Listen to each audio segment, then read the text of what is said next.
Hello बच्चों, आज हम जानेंगे कि ऊष्मा बिना किसी माध्यम के कैसे प्रवाहित होती है।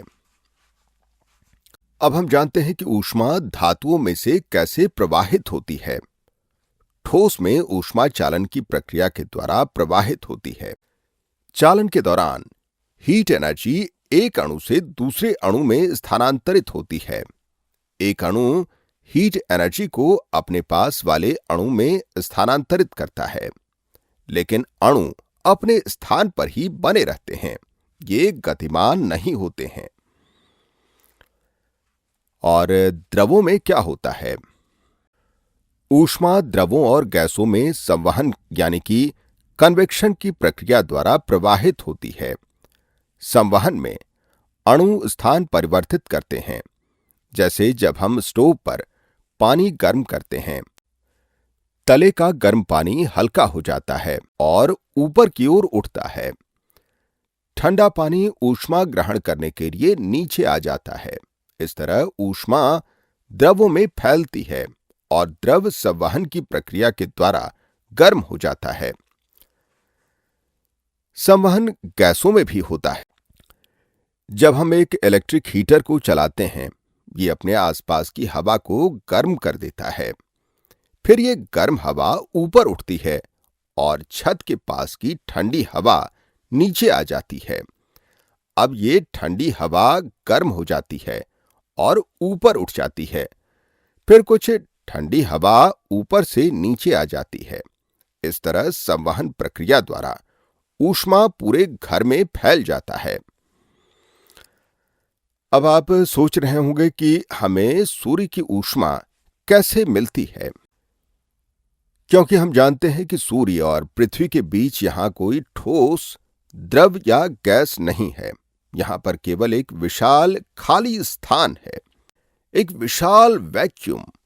फिर भी हम सूर्य की ऊष्मा को महसूस कर सकते हैं। मतलब ऊष्मा बगैर किसी ठोस द्रव या गैस माध्यम के स्थानांतरित हो सकती है।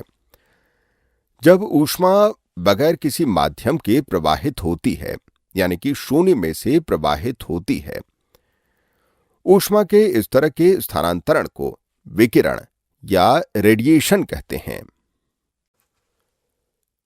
सूर्य ऊष्मा विकीर्ण करता है। आप जानते हैं, जब सूर्य के द्वारा विकिरित ऊष्मा हवा के द्वारा प्रवाहित होती है, यह हवा को गर्म नहीं करती है, क्योंकि विकिरित ऊष्मा स्थानांतरण के लिए हवा के अणुओं का माध्यम की तरह उपयोग नहीं करती है। पृथ्वी की सतह सूर्य के प्रकाश को अवशोषित कर लेती है। कुछ भाग अन्य भागों से ज्यादा सूर्य प्रकाश को अवशोषित करते हैं। सूर्य से ऊष्मा अंतरिक्ष में प्रकाश की गति से यात्रा करती है और इसलिए ऊष्मा को सूर्य से पृथ्वी तक पहुंचने में केवल 8 मिनट लगते हैं। ये बहुत ही तेज गति है ना? अब आप ये जानते हैं कि सूर्य का प्रकाश वस्तुओं को गर्म कैसे करता है। जब विकिरित ऊष्मा किसी सतह या वस्तु पर पड़ती है, ऊष्मा अवशोषित हो जाती है, लेकिन पूरी की पूरी ऊष्मा अवशोषित नहीं होती है। कुछ ऊष्मा परावर्तित यानी कि रिफ्लेक्ट भी हो जाती है। इसलिए जब सूर्य द्वारा विकिरित ऊष्मा किसी वस्तु पर पड़ती है, ये या तो अवशोषित हो जाती है या परावर्तित हो जाती है। हम जानते हैं कि वस्तु जितना ज्यादा ऊष्मा अवशोषित करती है, वह उतना ज्यादा गर्म हो जाती है। काले रंग की वस्तुएं ज्यादा ऊष्मा अवशोषित करती हैं और सफेद रंग की वस्तुएं बहुत कम ऊष्मा अवशोषित करती हैं। इसलिए हम ठंड के मौसम में काले या गहरे रंग के कपड़े पहनते हैं, जो कि ज्यादा मात्रा में ऊष्मा को अवशोषित कर सकते हैं और शरीर को गर्म रखते हैं। हल्के रंगों के या सफेद कपड़े कम मात्रा में ऊष्मा को अवशोषित करते हैं। इसलिए हम गर्मियों के मौसम में सफेद या हल्के रंगों के कपड़े पहनते हैं।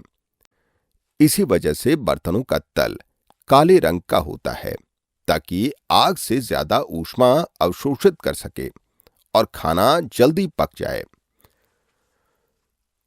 सोलर हीटर जो कि पानी को गर्म करने के लिए उपयोग में लाए जाते हैं, इन्हें सूर्य की ज्यादा ऊष्मा अवशोषित करने की आवश्यकता होती है। इसलिए इनमें धातु की काले रंग की शीट का उपयोग किया जाता है ताकि ज्यादा मात्रा में ऊष्मा को अवशोषित कर सकें। काला रंग ज्यादा अवशोषित करता है और विकिरण भी ज्यादा करता है, इसलिए कार इंजन के रेडिएटर काले रंग के होते हैं। रेडिएटर इंजन को ठंडा रखने के लिए इंजन की ऊष्मा को अवशोषित कर लेते हैं और उसे जल्दी ही बाहर रेडिएट कर देते हैं।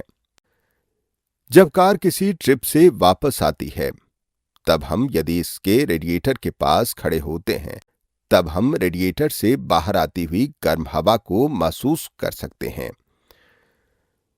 दूसरी ओर थर्मल पॉट का भीतरी भाग सिल्वर रंग का और शाइनी होता है।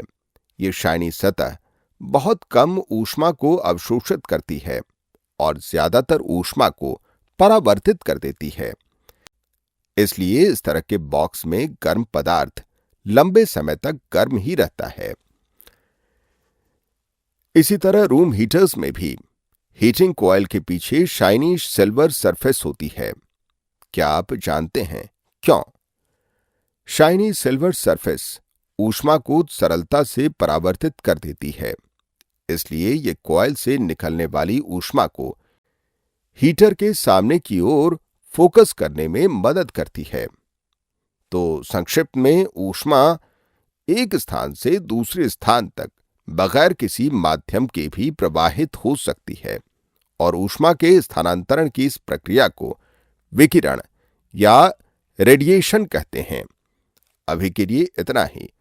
बाय बाय बच्चों।